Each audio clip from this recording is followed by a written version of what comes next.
Welcome everyone. I'm very excited to be here. This is, as Jeff said, my first webinar, so I'm a little nervous, but definitely excited. So my presentation today is putting the flesh on the bones. Now what does that mean? To me it means concentrating your research on one individual at a time. Most of us conduct research to get names, dates, and places, the answers to the questions who, when, and where, so that we can expand our family tree. But I believe you can explore two other questions which I quite honestly think are far more interesting. Why and how? Why did our ancestors act the way that they did? And what and who influenced them? And also, how did that person have an impact on other relatives, especially you and me? I also believe we can do some context setting to understand more about the locations where our family lived and also the events that were occurring around our relatives. A couple of caveats up front. I'll say I'm compulsive, and I'll argue that many genealogists are. I've been called far worse things, but I'll definitely acknowledge and agree that I'm compulsive. I'm also incredibly blessed and lucky to have found everything I'm going to show you today. Admittedly, it took a lot of hard work to find what I found, but also there was a lot of luck involved. So not every one of you will be able to find this much information about certainly all your relatives, possibly not even any of your relatives, but I'm here to prove to you that it is possible to do so.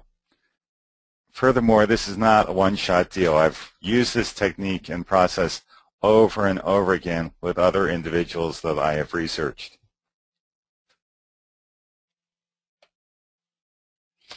Now, I got into genealogy for all the wrong reasons. I lost my parents to cancer 20 to 22 years ago. And one of the big projects I had to take care of very early on was to sell the house that my brother and I grew up in New York. And I found two things of interest in the house in New York. One was a box of postcards, and this is an example of those postcards. They were all in either Russian or Cyrillic script, as well as Yiddish script. This particular postcard is addressed to my father's mother, Fanny Gilman. This is Cyrillic script, and it's addressed to her where she was living in Belarus in a town called Smorgon. The other thing that I found was a family tree that my father had shown me when I was a junior in college, and quite honestly at that time I wasn't ready for this information, and I didn't have the heart to tell my father, gee, this is boring. But having lost both of my parents to cancer, I had a newfound interest in my family origins, and I took this tree and I ran with it. Now, my father had done a great job in researching his side of the family, and while I knew my mother's parents, I really didn't know that much more about my mother's side of the family. So that's where I also furthered my research. So let me set the stage. One of the very first records I found in my journey in the genealogy world was this Soundex index card from the 1920 U.S. Federal Census. Back in the Jurassic Age, about 15 years ago, we still had to use microfilm readers and microfilm and a little bit of elbow grease to move that microfilm forwards and backwards. So this index card has a few things, and in and of itself, this card is pretty innocuous. It's pretty tame, nothing exciting going on. It lists my great-grandfather, Isaac Spear, in the upper left-hand corner. It lists my great-grandmother, Ida. It lists my grandfather, Sidney, and Sidney's two siblings, Lillian and David. What's of most importance on this card is the fact that somehow the census taker got the impression that my great-grandfather, Isaac, was born in New York. Hold on to that thought for a minute or two. The next record I found was the birth certificate for my grandfather, Sidney. According to this document, his father, Isaac Spear, was born not in New York, but in Hamley, Staffordshire, England. So right off the bat, I was a bit confused. I had a great-grandfather born in New York and Hamley, Staffordshire, England. What's also of note on this birth certificate is the date of birth of my grandfather, Sidney, May 30th, 1895. Hold on to that date for a second because I'm going to have you do some calculations shortly.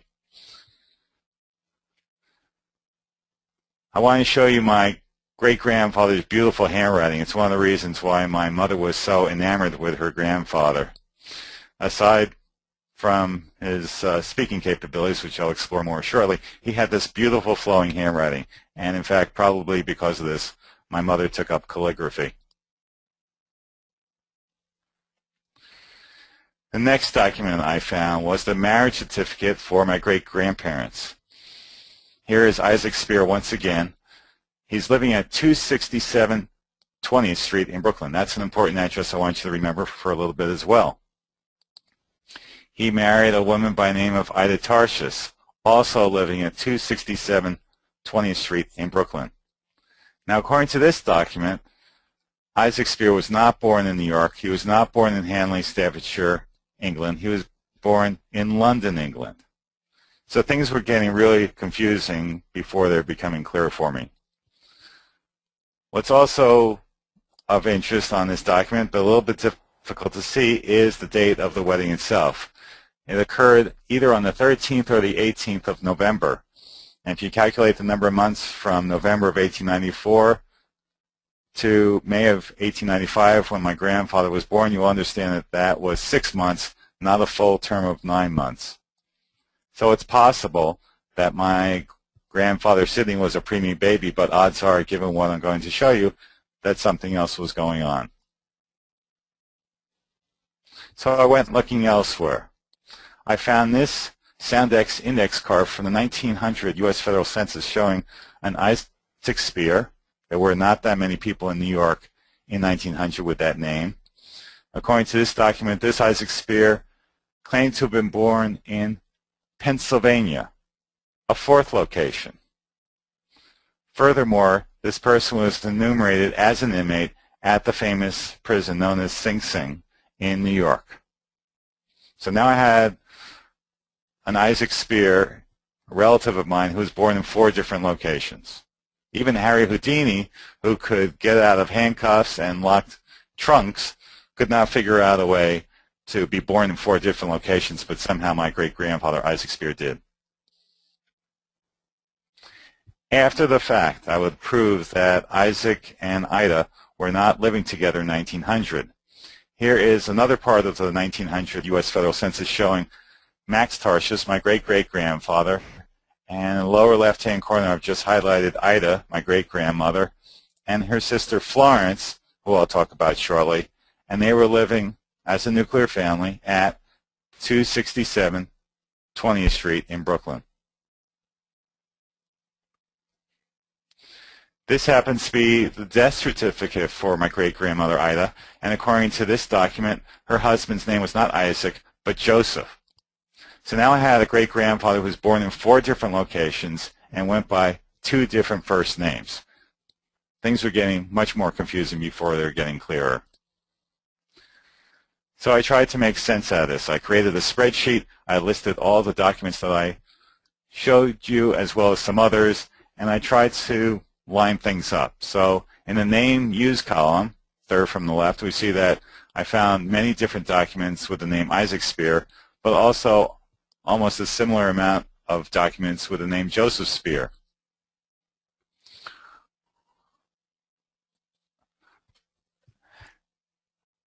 Several different birth locations: London, Hanley, Staffordshire, England, Pennsylvania, and New York, different addresses and occupations which seem to line up. Now, the rumor in my family was that my great-aunt Florence was a famous stage actress. So I went to the New York Public Library at Lincoln Center, which has file folders for people who have been successful in show business. And while I did not exactly find a file folder for my great-aunt Florence, I did find a folder for her husband, Harry First, who was also very successful in vaudeville. In that file folder was an article from Variety magazine. You see the right-hand column catches her husband, talks about my great aunt Florence. Her stage name was Florence Hadley, which is shown in the second line, and she accuses Harry First, her husband, of fooling around on the side. A week later, in Variety magazine, Harry comes back and he says, well, I'm only human. I'll read this to you. I should like to state that I never laid hand on my wife in anything but kindness. My wife is a very high-strung woman, and under stress of excitement, she is very apt to beat her head against the stone wall. I have always provided comfortably for her and the baby, and have receipts for money orders showing that I have sent her not less than an average of $800 a month for their maintenance while I've been on tour. The whole difficulties are due to outside meddlers to whom she has been listening. Our troubles date back to 2 years ago when I was away for 9 months, when I had a little theatrical, quote-unquote, affair. You know how these things are when a man is away on the road for a protracted length of time. We are only human.